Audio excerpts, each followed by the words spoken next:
All formation is ultimately self-formation. This is what St. John Paul II tells us in Pastores Dabo Vobis, and it applies to every path of growth in all states of life. It is what is forcefully reiterated in young Salesians and accompaniment.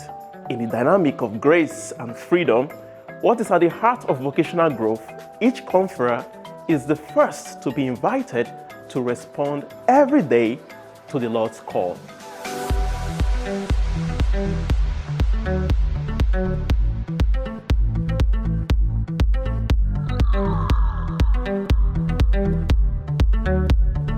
The uniqueness of this divine human dialogue between grace and freedom makes all the more important the help the community offers to each one in his or her vocational response. One form of community accompaniment consists of the quarterly scrutiny through which each person's vocational journey is evaluated, encouraged, corrected, and strengthened. This is the focus of the ninth seed video: person and community responsible for each other.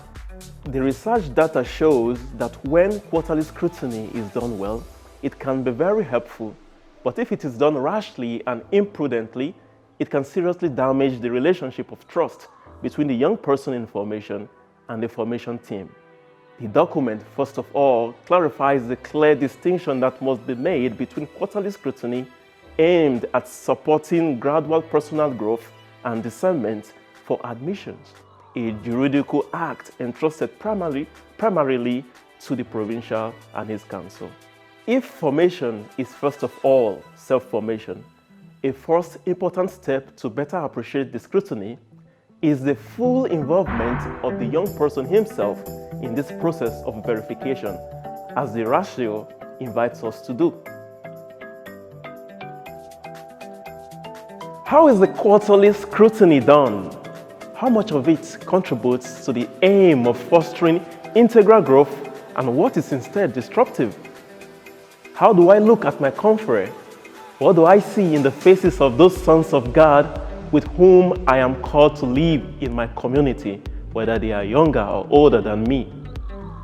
Article 52 of our Constitution tells us that the community welcomes the conferer with an open heart, accepts him as he is, and encourages his maturation. It offers him the possibility of expressing his gifts of nature and grace. The more the community and the conference become a constant mutual gift, the more we will also be together a gift for young people, for the church, for the world. We will be that mission which is the ultimate reason why we exist. Conversion starts with the eyes and the heart.